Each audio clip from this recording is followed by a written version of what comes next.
Good morning, Kyle. My name's Trada, I'm a youth justice worker. Can you tell me a little bit about yourself? So I'm 17 years old. Yeah. Currently in school. Okay. I'm doing VCAL. Yeah. And hopefully to become an engineer. Right. Yes.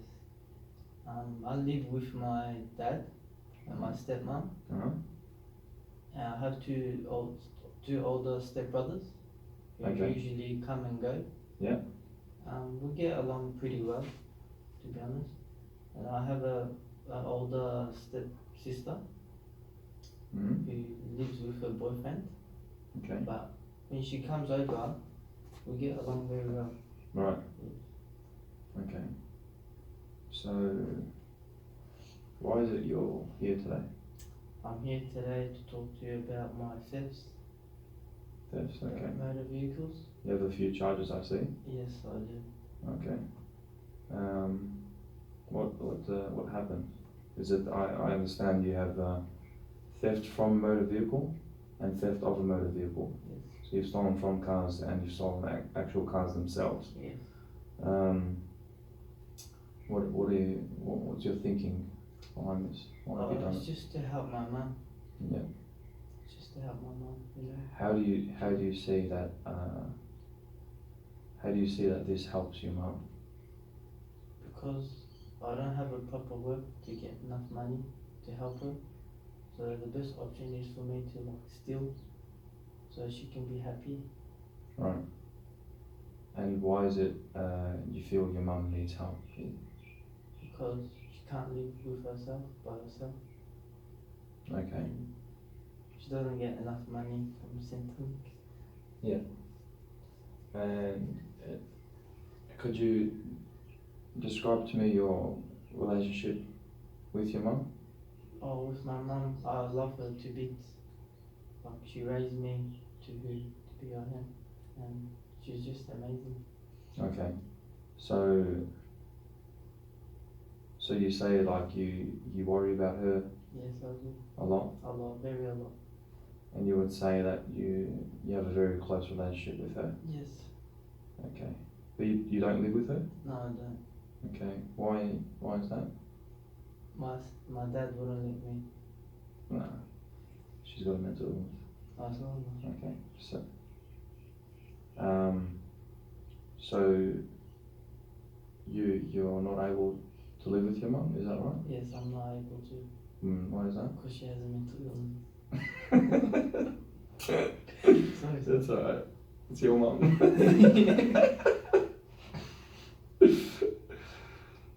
So you say you're unable to live with your mum, and why is that? Because she has a mental illness, Okay, is that and therefore I'm not allowed to stay with her. right? Okay, and so how do you feel being away from her? Or I'm being depressed. Yeah. And I get a few panic attacks. Like I just want to be next to her. Yeah. So what you're telling me is it's very difficult It's to very- be away from her. Yes, very Okay. But you live with your dad, Yes. is that right? And your Yes. stepmom? Yes. What's your relationship like with your father? I couldn't complain about him, but you know those times where you just want to stay with your mum and no one else. Right. Yeah. So it's nothing about your father. It's just No, like you would really like to be Yes, of course. near your mother. Okay. That must be really difficult. Yeah, it is very difficult. And you also mentioned that you're at school. Yes, I am. Just want to touch with your depression. Is there anything from your depression that affects how you are at school, socially, academically? Yeah, socially, I used to have a lot of friends. Right. But I get back. Sorry. Sorry, no, you're doing really well, by the way. Yeah, so I used to have a lot of friends, but in the end of the day, they just backstab me. Yeah. So that puts me down a lot, because then I have no one to talk to. Okay. Sometimes during my pre-cal courses, I can't concentrate. Right. And like especially during maths, where it's all problem solving and I need to concentrate. But I just keep thinking about my mum, Mm-hmm. and it hurts me. Okay. And you said that you stole from these cars to help your mum. Yes. What? How does this help your mum? Well, in the vehicle I was stolen, I got the light bulbs because Yeah. she wasn't able to get out of the house and get some. So Okay. I stole them. Okay. Do you feel that it's a good enough reason to steal? I wouldn't say good enough, but I felt like I helped her. Okay. What was her reaction when you brought her these light globes? She was very upset. So she knew Yeah, that she knew. that's because. Yeah, she knew. Mm. But I don't think she couldn't do anything. She was mentally ill. So would you say you would do it again? If I had to, I would have to. Okay. To help her, yes, I would. Okay. Unless someone helps me. So you would say you're trying to steal to help your mum, so you're trying to be a good son? Yeah, I would say that. Okay. You understand that you don't need to be stealing to be a good son? Then how do I be a good son when no one helps her? Probably by reaching out from the community, maybe asking for donations, maybe family support. See, the thing is, you need help, right? But you're stealing from people, then they're gonna need help. So it helps you, but then you may have put someone else In danger. in the situation that you're in. How do you feel about that? Oh, I feel terrible. Right. Yeah. Like the way you say it makes me feel upset too now. Yeah. So, how would the world be? No. How would your street be if everybody was stealing from each other? Would that be a street you would want to live in? No, of course not. Of course not. Because I feel that today you take a light globe from someone, tomorrow someone takes your mobile phone. Is that a fair trade? No, it's not fair. No. So what did your mother say to you about? She said not to do it again, but I felt like I had to, in a way, to help her, because I didn't know where to get help from. Right. And I was too afraid to ask my dad or stepmom, because I felt like they wouldn't care about my mum. Yeah, I understand it can be very difficult. And that's why you're here today, to get help. What would make you happier at a time like this? More happier. Yeah, right now, if you could pick anything to make you happy, what would it be? Just someone helping my mum out, Right. instead of me stealing, so I don't get charged again. Okay. So what is that? So you seem a bit frustrated, probably angry Yeah. that there's not enough support. Okay. Then so it's still recording. Okay. So you seem a bit frustrated. Yeah. Probably a little bit angry that you, your family, your mother, doesn't have as much support as you wish to have. Yeah. What would be one of the major feelings there? What's a main feeling? Main feeling right now. Yeah, the biggest one. I'd probably say just frustrated, you know. Frustration. Okay. And does this frustration change anything else in your? Does it affect the way you do other things apart from like stealing? Well, I would say yeah. Like I can't concentrate in school. I have to steal to make my mum happy, and like I got no one to communicate with. Okay. So I'm just looking at some of your charges here, and it also says that you stole a car to get to somewhere. Yeah, I did. So it seems like your intentions are right, just the way you're dealing with it is not really socially acceptable. Because otherwise, if you had a car yourself, you wouldn't have stolen another car, Yes. because you wouldn't have had to take the bus. Exactly. Right.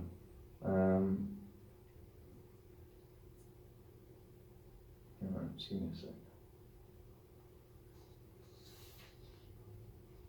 So would you accept the responsibility of these actions, the consequences? Yeah, I do. Okay. I would. So you understand that it's not doing you any good to be doing these things. So what we need to do is we need to like find a solution to help you in order to help your mother out, because then that would help everybody. Everyone else out, yes. So what we need to do is we need to create goals. Okay.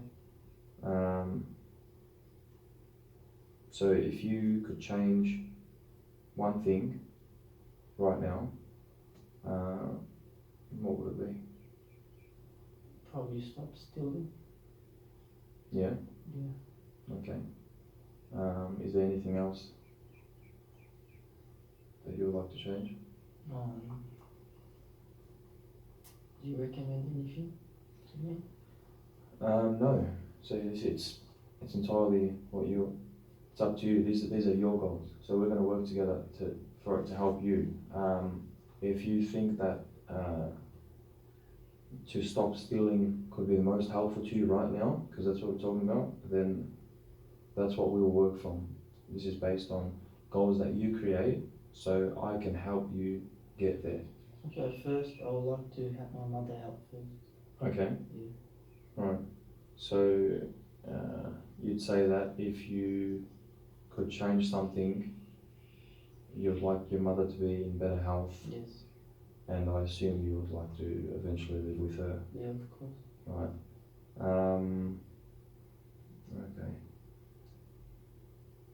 So you want to have control. You want to take control of your life again. Yeah, of course I do. It feels. I'm 17, you know. I'm getting to the position where I'm going to be becoming a man, take responsibility. I want change. Okay. So you'd say that you want to take control. Okay. So, but what does control mean to you? Not necessarily like control my life, but I just want to be on the right path, being a good person. Right. And what is a good person to you? Being respectful, honest, trustworthy, doing the good, like right things, lawfully. Right, lawfully, okay, respectful, doing the right things. And how far would you say that you are from this picture of a respectable person, a lawful person from today?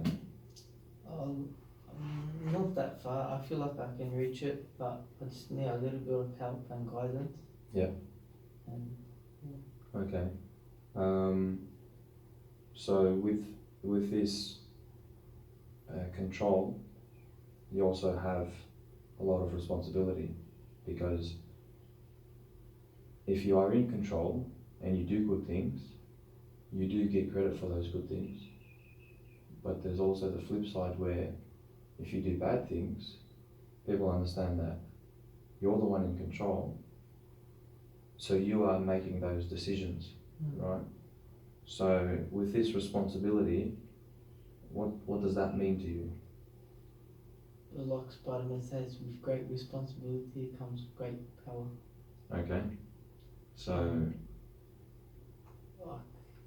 it's gonna be hard for me because like I'm starting to get used to it. But like I said, like with a little bit of help, I feel like I should be fine. Okay. And does you look at Spider-Man as someone that you Ever respect a since I lot? was little, yes. Yeah. Yes. Okay.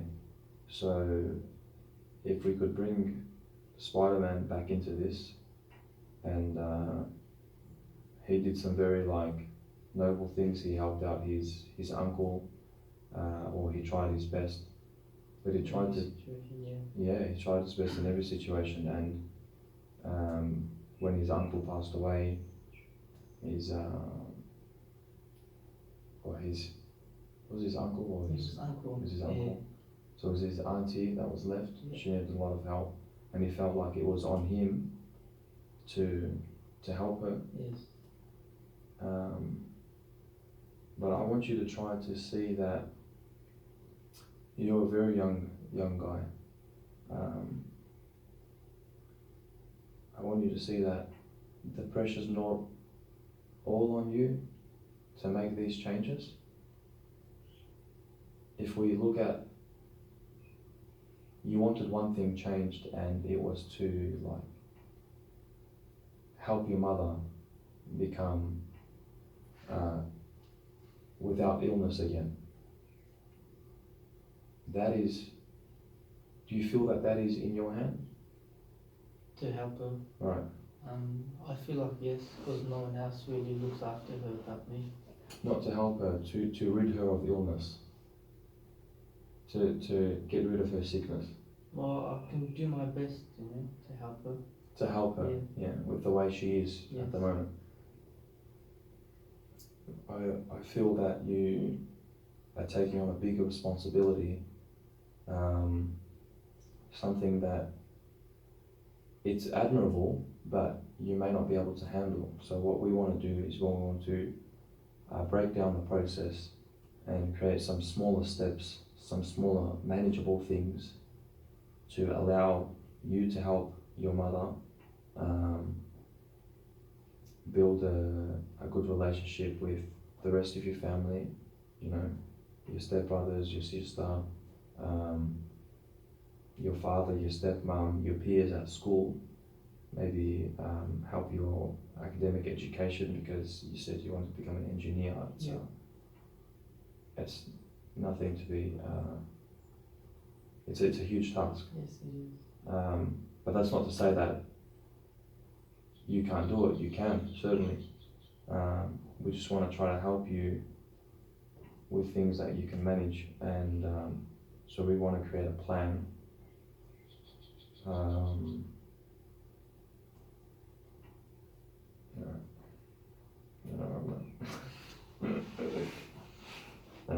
trying to have questions. Okay. So we've spoken about, when you said that's still recording, I hope it doesn't stop at 10 minutes. Oh, that's gone for 18 minutes, that's good. So I probably need about 5 more minutes. Just to get rid of cut out all the other stuff.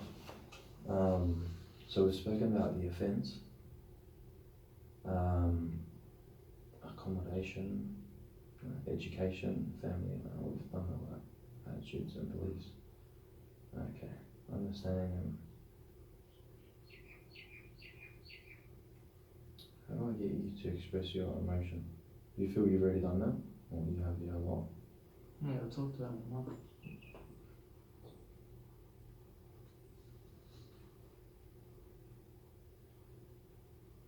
What was the last thing I said there? Because I need to finish that off.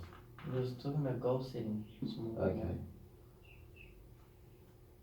And with your goals, I understand it may be difficult because you say you have depression, and you mentioned periods of mania. Yes. So I have already drawn like a human body here. I want you to draw for me where depression affects you. Affects me, I would say my head. Right. And probably stomach. Mm-hmm. And most of the times I feel very sweaty. Yeah. Especially in my hands. Yeah. And I would say, in my heart too. I feel very hurt. So it's a big deal. Is It's a very difficult state at this time for you, right? Okay. So as part of our plan, we have something called SPEAR, right? It's an acronym. It stands for something. It helps us with problem solving. Okay. So once when we, like you, for example, are walking past a car, sorry, and there is something else you need at home. Say your mum is lacking cereal. You found cereal in this car. Someone has just gone shopping. We have something called SPEAR, and I want you to try this between this session and the next session when you come and see me. SPEAR stands for stop. So you're going to stop anyway if you are intrigued by what's in the car. Plan about what you intend on doing, okay? And then try to make another plan on what you think would happen if I did. What you think would happen if you did, and what you think you should be doing. Evaluate that, pick Best option. the best option, what you think at the time. It won't always work, but the most important thing here is over time, if you can be able to stop yourself before and think, and then you said you like video games before? Yeah. I did. Have you ever seen in video games where you have this perk where you can slow down the game, and then like, say it's a driving game, sometimes you need to turn a corner and there's a special move where you can slow down and then turn the corner very accurately. If you slow it down, maybe you can make decisions that would help you better in the future. So the E in SPEAR is to evaluate those choices, and then act on one of the choices once you've chosen one, and then react on that. So once, hopefully, you make a better decision, or maybe even the wrong decision, but the fact